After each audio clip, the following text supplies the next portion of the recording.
I'm Mark Muncy, author of Eerie, Florida and Freaky Florida from the History Press. Join me as we travel through some of the spookiest locations in Tampa Bay. One of the most notable haunted locations, and certainly one of the most striking, is here at the Sulphur Springs Tower in Tampa. A giant white structure rising over 200 feet in the air just off 275. This tower was built to supply water and pump from the springs there for Maeve's Arcade, one of the first indoor malls in the country, in 1927. And in 1933, during the Great Depression, the Tampa Electric Dam was sabotaged. The waters flooded the area and destroyed most of the arcade, and causing many of the businesses to fail. Many of the owners of those businesses decided to take their own lives off the convenient giant water tower. Ever since then, this place has supposedly been haunted by the spirits of sad and lonely ghosts. The poor lost souls fall from the tower's great height over and over again into eternity.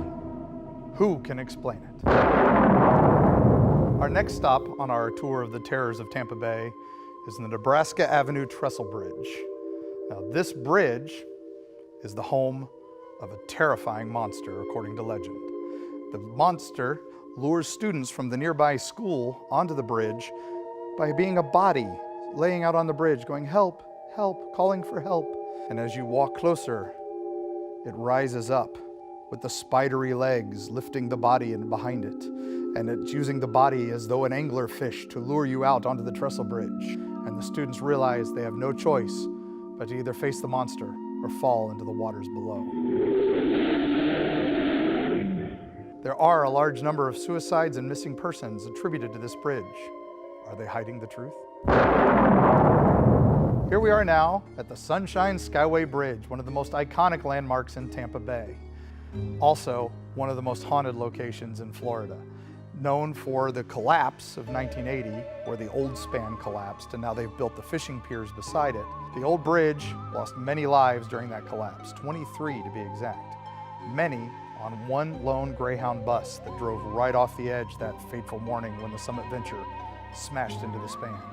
The fishermen on the old span over Tampa Bay, that is now a fishing pier, see the bus scream past them in the mornings, with the passengers all wailing in terror as they drive off the end of the old bridge into the dark waters of Tampa Bay over and over again.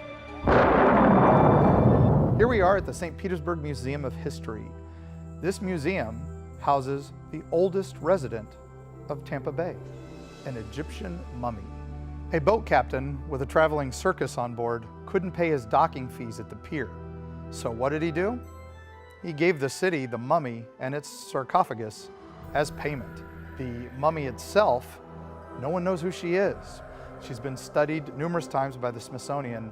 You can count on one hand the number of Egyptian mummies permanently on exhibit in the United States, and we have one here in Tampa Bay at our sleepy little history museum. Such a curiosity. Here in Safety Harbor at Felipe Park, there's a famous Indian mound. The mound itself, quite impressive, also has a legend. The legend is that a shaman from an old tribe climbs the hill every night at sunset, including now his spirit, which continues to make this journey.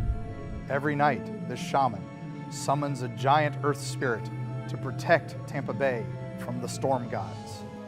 The reason there's so much lightning in Tampa Bay, why we're called the lightning capital of the world, the shaman summons the earth elemental and it fights the storm gods every evening. Their battles are what we see reflected across the sky. Natural phenomena or a spirit fighting our storm gods? So this Halloween, remember there are myths, monsters, and legends everywhere you look, perhaps even in your own backyard. See you on the other side.